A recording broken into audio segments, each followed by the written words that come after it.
Salutations révolutionnaires. Je profite au nom de la Ligue de défense noire africaine pour souhaiter bonne et heureuse année à tous les combattants et combattantes de la liberté, ceux qui se battent pour une Afrique libre, souveraine et prospère. Comme vous pouvez le voir sur mes réseaux sociaux, il y a 2 jours, j'ai publié une information révélant l'arrivée, le débarquement d'une centaine de militaires étrangers blancs au Togo, escortés par l'armée togolaise dans des bus jaunes vers le nord du pays, Dapaon, Pendjal, Mandouri, etc., avec la frontière du Burkina Faso.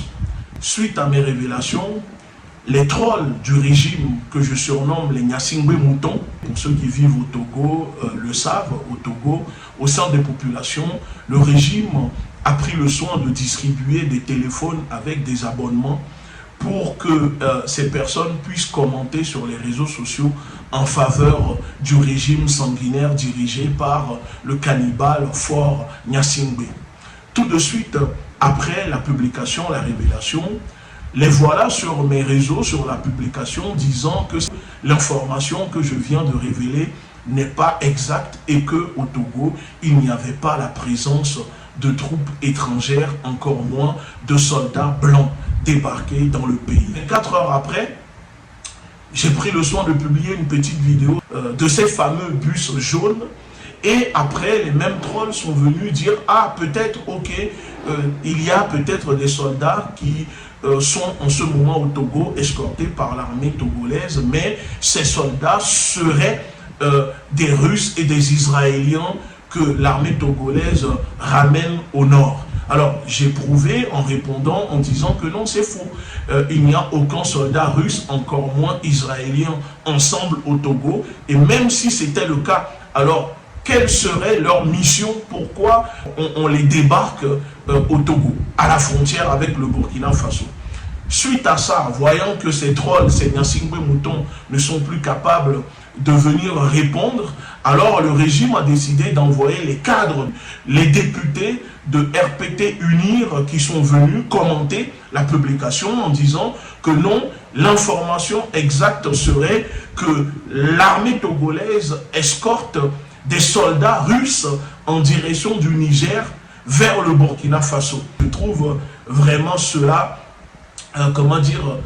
très intriguant que des soldats russes qui vont au Niger passent par le Togo en direction du Burkina Faso avant d'aller au Niger.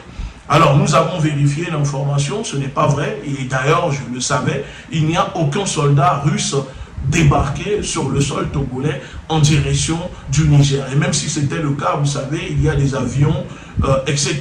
L'armée russe, la Russie n'a pas besoin de débarquer ses soldats au Togo, à Lomé, et parcourir de Lomé jusqu'à Dapaon pour aller au Niger. Ça n'a pas de sens. Le lendemain, on voit que les trolls du régime ont continué et maintenant ils disent « Ok, il y a peut-être la présence de soldats étrangers blancs au Togo débarquant en décembre 2023, mais ces soldats seraient des instructeurs russes que la Fédération de Russie a envoyé au Togo pour former les militaires, étant donné que le Togo vient d'acquérir du matériel auprès de la Russie. Bien évidemment, vous savez, nous avons vérifié l'information et il n'y a aucun instructeur russe sur le sol togolais. Et quand même, c'est bizarre que la Russie envoie entre 300 et 700 soldats russes pour former 3000 soldats togolais au nord du pays. Pour moi, le fait que ces députés, ces trolls, ces Nyasingbe moutons viennent commenter en essayant de brouiller les pistes, c'est de la manipulation. C'est tout simplement pour mentir aux populations. Si l'information que nous avons révélée n'est pas exacte, si ce que je suis en train de dire n'est pas vrai, alors nous invitons le régime togolais à publier un communiqué de démenti pour dire que non, aucun militaire étranger blanc n'a été débarqué au Togo et transporté dans des bus jaunes vers le nord du pays, frontière Burkina Faso. Pourquoi le régime togolais ne demande pas cela? Le chef d'état-major de l'armée togolaise peut bien évidemment faire un communiqué pour le démentir. La vérité, c'est qu'ils ne peuvent pas le faire parce qu'ils savent que l'information est avérée. D'autant plus que nous avons des témoins et beaucoup de témoignages que j'ai pris le soin de publier pour démontrer aux gens que nous ne sommes pas en train d'affabuler ni d'accuser le régime sanguinaire du Togo. Petit rappel, parce que vous savez, l'oubli est un poison et le rappel est l'antidote. C'est au Togo que les bombes, l'explosif a été envoyé par DHL en Centrafrique pour tenter d'assassiner un diplomate russe à Bangui. Le Togo a toujours été le pivot de la déstabilisation des pays de la sous-région et surtout des dirigeants qui veulent se libérer, se débarrasser de l'impérialisme français et américain. Aujourd'hui, les populations de l'AES, le Burkina, le Niger et le Mali sont au courant et découvrent le double jeu, le double visage de ce gouvernement batracien, sanguinaire, dirigé par le cannibale Faure Gnassingbé. Et puisqu'ils savent qu'ils ne peuvent plus mentir et duper les populations, alors rien de mieux que de mentir en essayant de maintenir cette fausse posture panafricaine que leur chef corrompu, leur gourou, Faure Gnassingbé, essaye de se donner, c'est-à-dire en parlant de la présence, en disant que ce sont des soldats russes qui sont transportés au nord du pays avec le Burkina Faso. Bien évidemment que nous avons alerté les autorités burkinabées qui sont au courant. Et ce qui est bizarre, c'est que 24 heures après, il y a eu une tentative d'infiltration au Burkina Faso, stoppée par les braves militaires burkinabés et grâce à la vigilance